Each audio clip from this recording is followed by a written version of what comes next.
So good evening and welcome to A Course in Miracles, workbook lesson 94. And the lesson states, I am as God created me.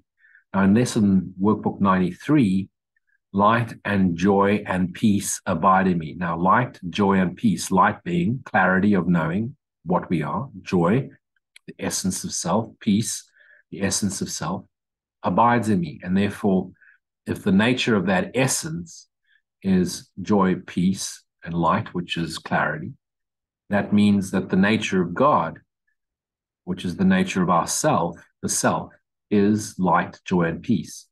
And therefore, I am, as God created me, means I am light, joy, and peace. And so reading from the Course, it says, today we continue with the one idea that brings complete salvation. The one statement which makes all forms of temptation. What's temptation? The temptation to believe you're separate, that God is outside you or somewhere up there in heaven, that you are sinful, and that you are trapped in this body-mind with no hope. So it makes all forms of temptation powerless. It gets rid of the human need and desire of the ego. The one thought which renders the ego silent and entirely undone. You are as God created you. How could anything that God created be destroyed or hurt or damaged or changed? It would be absurd and arrogant to think that what God created would not be as perfect as God itself. Because what would God create anything from but that which is God? God would extend himself and create from himself, and therefore pieces of, imagine the lava lamp and it surfaces all the way to goes all the way to the surface, and as it heats up, little pieces of it drop down to the bottom. Each piece is made from the same essence as the lava lamp, as the lava which is floated to the top. It's like a ripple on the top of the ocean, a water drop at the top of the ocean. It's got the same essence as the water at the very core, the depth of the ocean. You are as God created you. And if you just take a deep breath right now, as I say this, take a deep breath, exhale, close your eyes and center. Now hear the sentence. The sounds of this world are still. The sights of this world disappear. And that's the natural nature of when we return to silent stillness, which is the answer to the illusion. And all the thoughts that this world ever held are wiped away forever by this one idea, silence.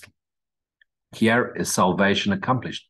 So whenever you're tempted to get trapped in paying attention to thought, especially disturbing thought, if you just take a moment, take a deep breath, inhale, exhale, close your eyes, center into your heart space symbolically, into your center in the center, and stop all thought and just abide, and then raise yourself in gratitude. Thoughts disappear, the world disappears, silence becomes you, and in the silence is the peace of your essential nature. Here is sanity restored. True light is seen in strength. Now, previous chapter, light, the light we see, the light of the sun, the rays of the sun, are constructs of the dream. The sun is a construct, the celestial body, no different to the sentient body you are. It's an objectification of the dreamer's mind, although it may be an objectification of the light, which deep within the dreamer's mind, the dreamer remembers as the nature of itself, light. But it's the sun is an unnatural light because everything in the universe is unnatural. It's not real. It's hiding what is behind it. The darkness of the universe hides the light behind it. And true light is the essence, the nature of the self, which is made from the self same essence as God. So true light is strength. It's God's strength. And strength is sinless. In other words, without a blemish. It's pure light. If you remain as God created you, You must be strong, and light must be in you. He, capital H, capital W, who ensured your sinlessness, God, must be the guarantee of strength and light as well. You are as God created you. Darkness cannot obscure the glory of God's Son, you.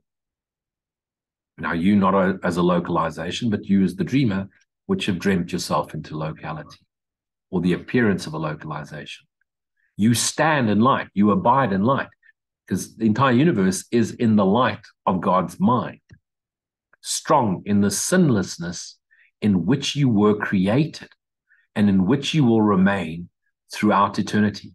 Now imagine just reading that passage every time you're focusing on the world's problems or your own problems, and you were to pause for a second and return to just this.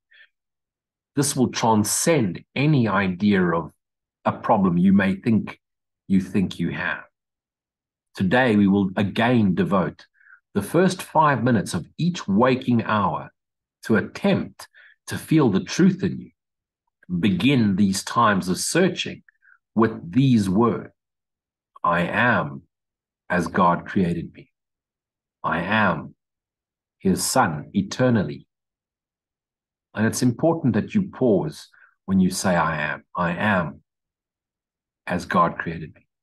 I am his holy Son eternally. Now, when you go into that silent stillness and you state these words, try to reach the Son of God in you as your essential nature. This is the self, capital S, that never sinned. This is the true nature of what we are, not the body-mind illusion filled with thoughts, sensations, feelings, emotions. Never sinned nor made an image to replace reality. This is the self, capital S, that has never left its home, capital I, its home in God, to walk the world uncertainly. This is the self that knows no fear, nor could conceive of loss or suffering or death. The self cannot be destroyed. The body seems to appear, seems to disappear, seems to die. The self continues. The self, the soul, the spirit, the essential nature, the essence of what we truly are. Nothing is required of you to reach this goal except to lay all idols and self-images aside. Go past the list of attributes, both good and bad, you have ascribed yourself, and wait in silent expectancy for the truth. That's a vital line. Wait, abide in silent expectancy. Expect God to, it's the one God wills you to expect him to answer you. Nothing is required of you to reach this goal except lay all idols and self-images aside, including the idol we have made of Jesus. Because Jesus is gone. The body of Jesus is gone.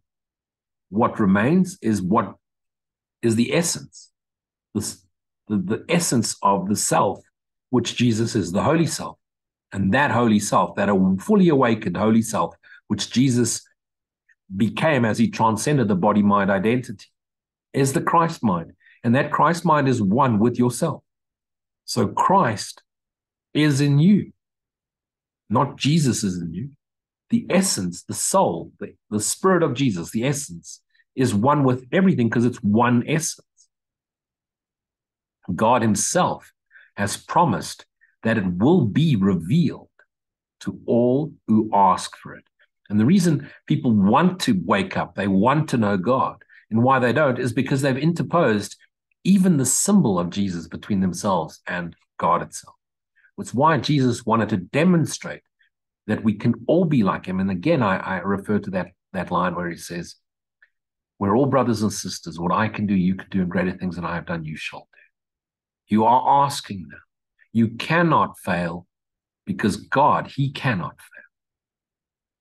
If you do not meet the requirement of practicing for the first 5 minutes of every hour, at least remind yourself hourly. I am as God created me. I am his Son eternally. If you are God's son, what could you possibly want but to be yourself knowingly, and thus know yourself as the extension of God? Tell yourself frequently today that you are as God created you, and be sure to respond to anyone who seems to irritate you with these words. Obviously, you say it in your mind. You want to say it to the teller at the shop who was rude to you. You are as God created you. Just say it to yourself, and then smile upon them. If you could just see everyone as the Christ, you are his son eternally. Make every effort to do the hourly exercises today. Each one you do will be a giant stride towards your release and a milestone in learning the thought system, reverse thought system, which this course sets forth. So the purpose of this course is to reverse your thinking from wrong-minded to right-minded, to truly get that first sentence. Nothing real can be threatened. The essence of what I am, the self, cannot be threatened. Nothing unreal exists. Only the self exists. Everything else, the entire universe, is illusion. Herein lies the peace of God. In understanding this, herewith lies the peace of God. It's a beautiful lesson, and a lesson that really brings the non-dual understanding into complete awareness. And when you realize that essential essence, the essential nature, the self you are, the energy, the life force, is the Christ mind, is the dreaming mind that is awakening unto itself, each one of us becomes a light messenger of the light which is the Christ. Each one of us becomes a Christ, in other words, and becomes the light of the world, the Christ, the light of the world. And each one of us becomes the messengers that return unto itself the dreaming Christ mind, and thereby the dreaming mind awakens unto itself, every one of us, a light which enlightens the mind to itself, where it starts to fully realize it is the extension, essence of its source, God.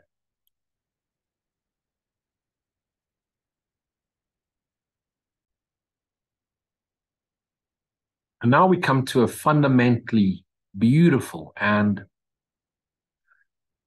mind-changing part of the course. And course workbook lesson 95 is truly steeped in the non-dual understanding. This is moments before transcendence. If you really understand this rather long lesson, you will never know yourself any other way but as that which is the Holy Son of God. If you really get this part, and as I've said before, I'm surprised that not more teachers, course teachers, emphasize the importance of this workbook lesson, because this is truly the transformation that allows understanding to be transcended into the knowing, where God's peace becomes us.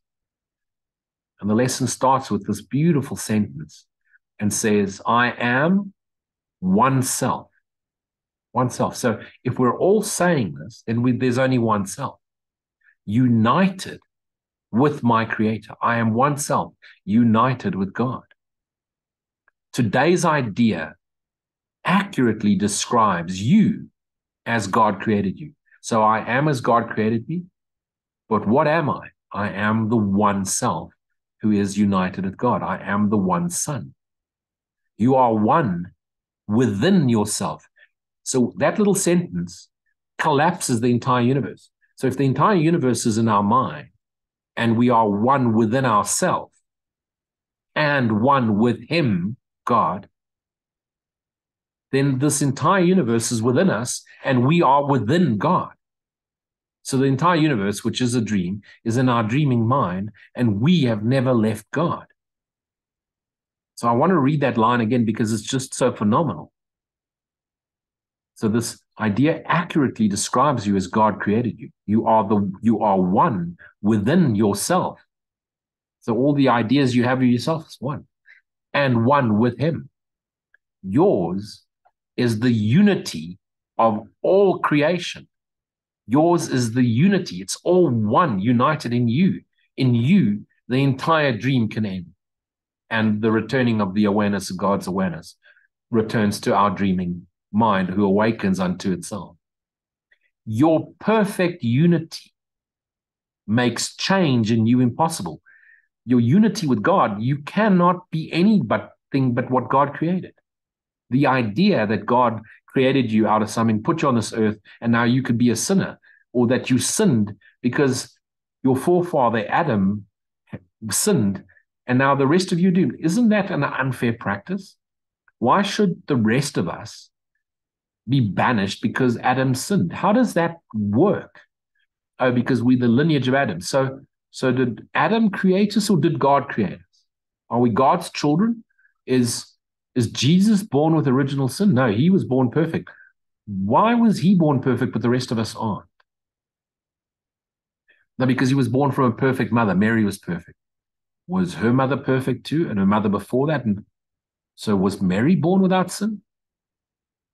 So that whole religious ideology is just steeped in nonsensical concepts that make no sense if you truly investigate with earnesty to truly want to know thyself.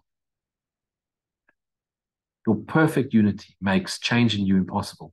However, you do not accept this, and you fail to realize it must be so only because you believe that you have changed yourself already. You think that you've developed into something else.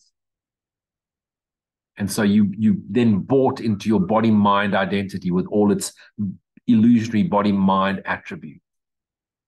You see yourself as a ridiculous parody.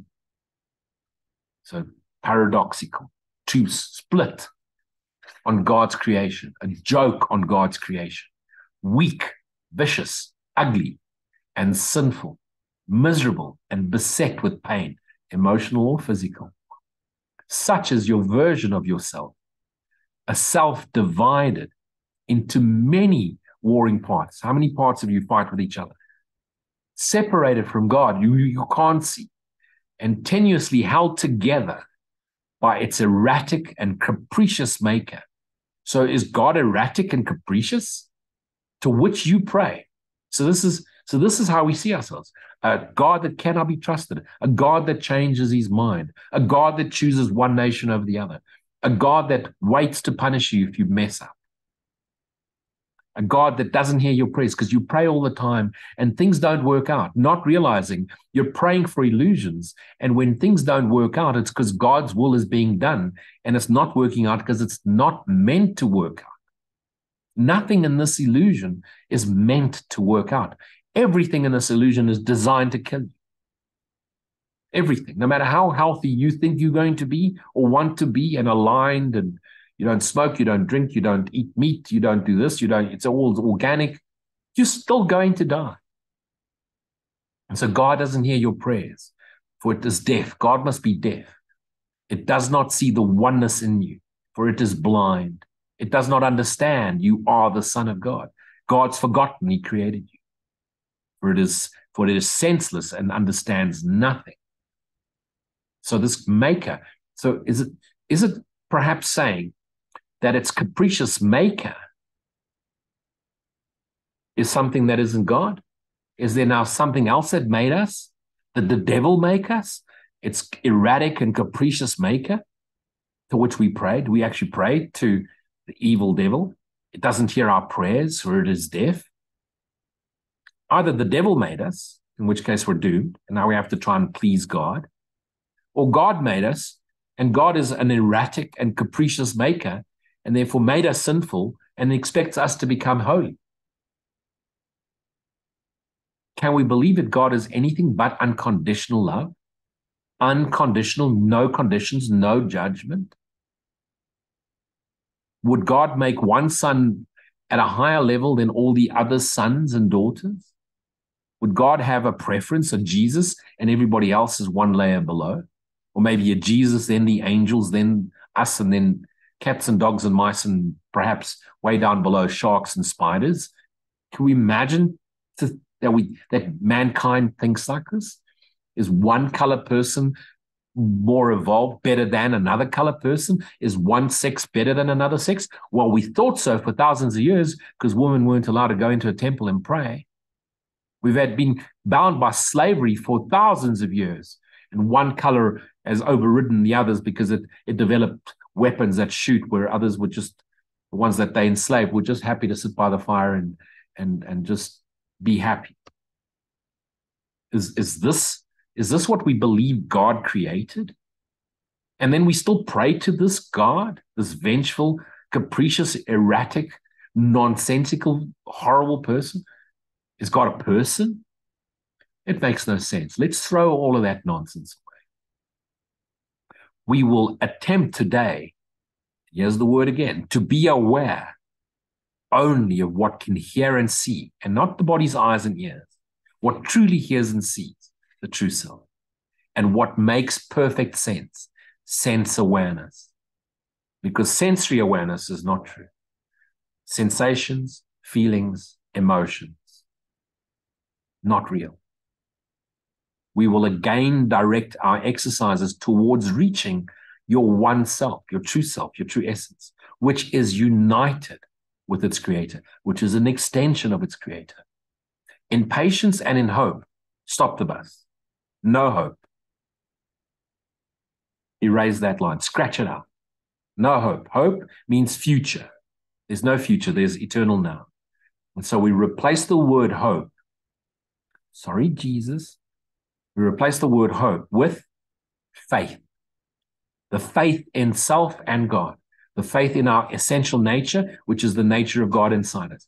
The faith in the Holy Spirit abiding within us. The Holy Spirit, the memory of God, as our true essence. In patience and in faith of God within us. Us as spirit abiding in God, God is spirit abiding in us. In patience and in faith, because faith is here now, not hope in the future. We try again today. So I would erase that out of my course book. Perhaps it was a mistake made in the capturing when Helen Schuchman was typing in shorthand. Perhaps. The use of the first 5 minutes of every waking hour. So set your alarm every hour and then say that. For practicing the idea for the day has special advantages at the stages of learning in which you are present. Here now, silent stillness. It is difficult at this point not to allow your mind to wander if it undertakes extended practice. Now, all of you have been doing this with me for a while, so this should not be difficult for you. You have surely realized this by now. You have seen the extent of your lack of mental discipline because you get trapped by the thoughts, the little clouds that come in and hinder the blue sky from knowing itself. And of your need for mind training, silent stillness, the perfect training. It is necessary that you, here comes the word, be aware of this, for it is indeed a hindrance to your advantage. The minute you become aware of it, you get rid of the hindrance. Frequent but short practice periods have other advantages for you at this time. In addition to recognizing your difficulties with sustained attention, you must also have noticed that unless you are reminded of your purpose, forgiveness, frequently, you tend to forget about it for long periods of time. And then you get tempted because someone's irritated you or said something nasty or whatever. You often fail to remember the short application of the idea for the day. And you have not yet formed the habit of using the idea as an automatic response to temptation. To what's temptation? Grievances, complaints, to see the world as real, to complain about it, to want to change it, to fight with the world, to see obstacles to peace, to make those obstacles real. Structure then is necessary for you at this time. And this is why I say dedicate the first part of your morning or the last part of your day or your lunch hour. Dedicate some time and be consistent with that time so that you don't break it. Work your way around it. What's the most important thing in your world, in your life? The salvation, the atonement, the at-one-ment, the recognition of self, the recognition of knowing thyself totally. Isn't that the most important priority? If it's a priority for you, you'll take the time. Can't make time. There's 24 hours a day. You can't make more, you can take some time, you allocate time, your tithing to God. Because if it's important for you, you'll make it a priority. If it's not important to you, you'll make an excuse that doesn't become a priority. So if you truly seek the kingdom of heaven above all else, then collapse the time by giving time to this most beautiful non-dual practice that completely flips the mind around, transcends time, collapses time, and brings you unto yourself so you can get out of the reincarnation dream cycle. Structure then is necessary for you at this time. Plan to include frequent reminders of your goal and regular attempts to reach it. Regularity in terms of time is not the ideal requirement for the most beneficial form of practice in salvation. It is advantageous, however, for those whose motivation is inconsistent and who remain heavily defended against learning something new, a new way to see things. So it's hugely beneficial is the word I was struggling with there for a second. It's hugely beneficial if you're erratic, schedule time and stick to it and make it your priority, and you'll be amazed how the universe aligns with you. Why? Because the universe is you.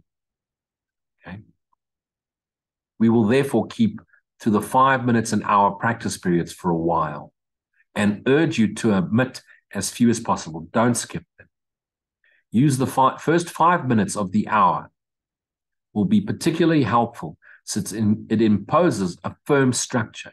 Do not, however, use your lapses from the schedule as an excuse not to return to it again as soon as you can, should you miss it.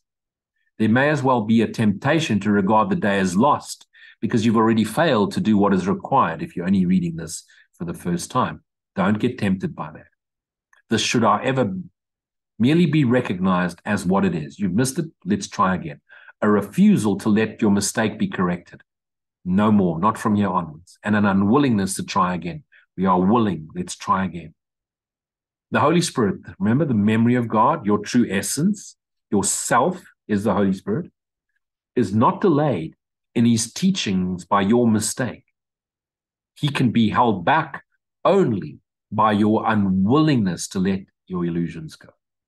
Let us therefore be determined, particularly for the next week or so, to be willing to forgive ourselves for our lapses in diligence and our failures to follow instructions for practicing the day's idea. This tolerance for weakness will enable us to overlook it rather than give it power to delay our learning. Be okay, because on your own we are all weak. It's only with God's strength that we are truly invincible.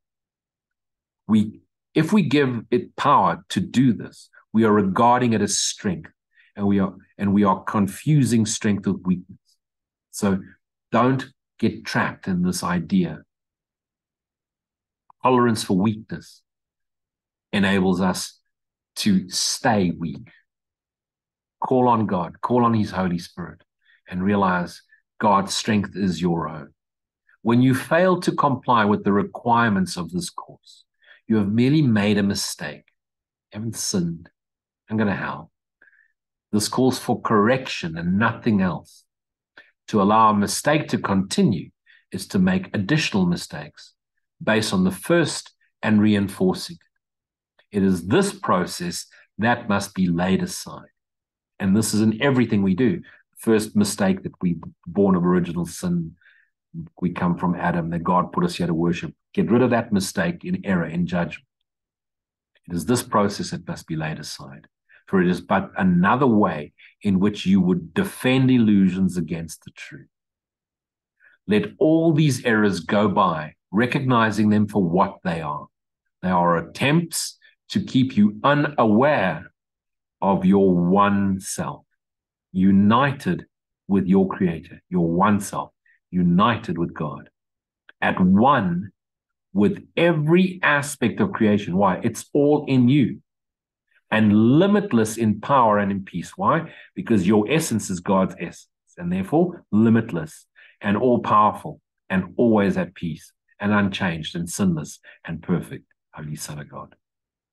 This is the truth, and nothing else is true.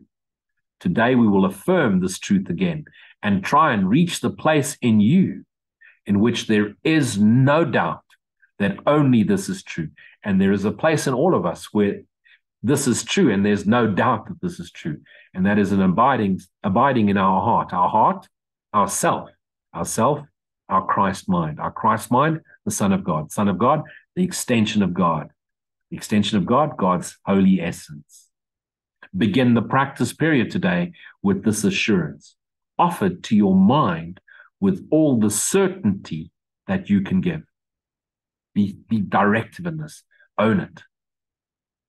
As you say this, believe it, own it, know it. I am oneself, united with my Creator, at one with every aspect of creation, and limitless in power and in peace. And close your eyes and tell yourself again, slowly and thoughtfully, attempting to allow the meaning of these words to sink into your mind, sink into your awareness, replacing the false ideas that you have about what you thought you were. I am, pause, oneself. The I am and the self are the same. I am oneself. Repeat this several times, and then attempt to feel the meaning that words convey. And the feeling is an inward-focused feeling. It's not an emotional, there's no emotion. It's just the sensory knowing, and we call that feel. Sensory knowing of the essence of which we are, the life spark, the life force, which is our limitless self. You are oneself, united and secure in light and joy and peace. You see it repeating itself again because it's really wanting to reinforce this in your awareness. It wants you to become the one self. You already are it. But once again, remember that you are it. You are God's son, one self, with one creator and one goal. Here it comes again, to bring awareness of this oneness to all minds. There's only one. And if there's only one God, there's only oneness. A oneness to all minds, that true creation may extend its essence. The allness and the unity of God, the allness, it's one. One Son and God are one. You are one self, complete and healed and whole, with power to lift the veil of darkness from the world. Veil of darkness, the illusion, constructs, planets, trees, mountains, people, solar systems, the universe. That's the darkness, the entire universe. Even the bright sun's darkness. It appears as light, but it's artificial light. We think the sun is real. It's artificial. Everything in this universe is an artificial illusion, with power to lift the veil of darkness from the world and let the light in you, the light you are, come through to teach the world the truth about yourself as one. We are one self. You and I are one. One with our self, our holy Christ mind, who is one with itself, which is the extension of God's self. One self. You are one self, in perfect harmony with all there is. Tell yourself this often, especially when you find yourself in conflict. Will this for yourself, because God wills it for you. In perfect harmony with all there is and all that there will be. You are one self, the Holy Son of God, united with your brothers in this world and your brothers in God, which is the extension of God. In that self, you are one self, the Holy Son of God, united with your brothers in that self, united with your Father in his will. And what does God will? That his Son returns to him knowingly and continues to be the extension of God's love. Feel this one self in you and let it shine away all your illusions and your doubts. This is yourself, the Son of God himself, sinless as its creator, with his strength within you and his love, capital L, forever yours. God's love is what God is. You are one self, and it is given you to feel the self within you and to cast all your illusions out of the one, capital M, mind, that is this self, the holy truth in you. The holy truth in you. Do not forget today. We need your help. This is the brotherhood of Christ calling unto its fractured selves to return to itself. We need your help, your little part, each one of us playing our own individual part in bringing happiness to the world of illusions so that the world can dissolve and know itself as happy. And heaven, which is the awake Christ mind, looks to you in confidence that you will try today. Share then its surety, for it is yours. Be vigilant. Be aware. Don't let the thoughts and temptations capture you. Don't let your thoughts preoccupy you. Do something. When the thought comes, return to the activity or return to the silence. Do not forget today. Throughout the day, do not forget your goal. Repeat today's idea as frequently as possible and understand each time you do so, someone hears the voice of hope. And now you're giving them hope because of your faith. The stirring of the truth within his mind and gently rustling of the wings of peace. Remember, everyone in the world calling to the same self, same holy self, Holy Spirit. As you transcend your body-mind identity, everyone in the world is in your mind. With each transcendent step you take upwards into the self, which is the Holy Son of God, there are people in the world that you're not even aware of calling for help, and the miracle happens in them too. You have no idea how many thousands of people heal every time you, Holy Son of God, heal. Don't try and fix it outside you. You fix yourself to yourself. The little self dissolves into the self. The self is wholly healed. The little self that appears to play now realizes itself isn't true and steps out of the way, dissolves. And the true self comes through the little self, body, mind, identity, shape that the little self made, which is now let go of its identity because it's no longer driven by the egoic little self. It's now driven by your highest self, your Christed over self. It now takes charge of the vessel made in anger, made in vengeance by the little self, the dreaming mind. It now gets given to the awake mind, the Christ mind, which is your true self, which is your holy self, your Holy Spirit self. And now this vessel becomes the device. Don't worry, you won't forget that. You won't learn, you won't forget your skills, you won't forget your talents, you won't forget your abilities. That will continue. But now you'll use your skills, talents, and abilities to serve the light you are and shine it upon the rest of the world, which is the outer projection of your dreaming mind.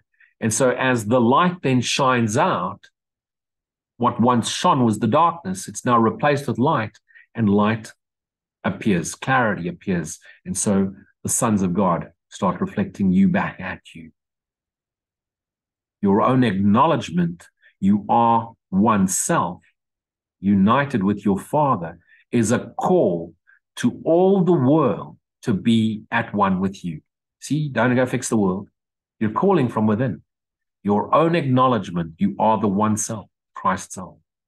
United with your Father is a call to all the world to be at one. It's what Jesus did. It's why we followed him. It's why we went to the point of wanting to know more and then try to become like him. And then we realized the non-duality and realized there was no Jesus. He was simply a symbol because he's now the Christ. And as we realize Jesus, the symbol, is the Christ, and the Christ is within, the Jesus fades, and the light is known as ourself. We know ourselves as at one with the Christ. So let's do that for others. That's why I say, don't talk about Jesus. Be like him. To everyone you meet today, be sure to give the promise of today's idea and tell him this in your mind, unless they're ready to hear and they've asked for direction. You are one self with me, united with our Creator in this self.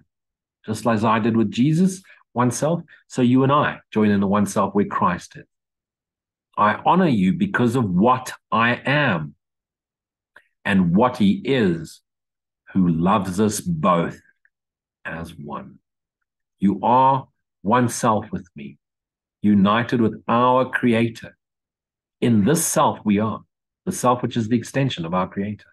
I honor you because of what I am, knowingly this self, and what he is, our Creator, who loves us both, one self, as one. Beautiful teaching. Thank you for joining me. I hope this brings clarity. I will try and do another one this week still so we can complete these works lessons. I will post it on WhatsApp group and on the Facebook group as well. I hope this has brought clarity, Holy Son of God. You are that which is the one self. You and I and everyone in the world are fractured parts of one self, the Christ, the Son of God, the extension of God's love, made from the self-same essence as his Father. We're made from this essence of God. And that essence contains light, love, peace, joy, silence, stillness, gratitude. The extension of love, the extension of joy is what we are. Be blessed.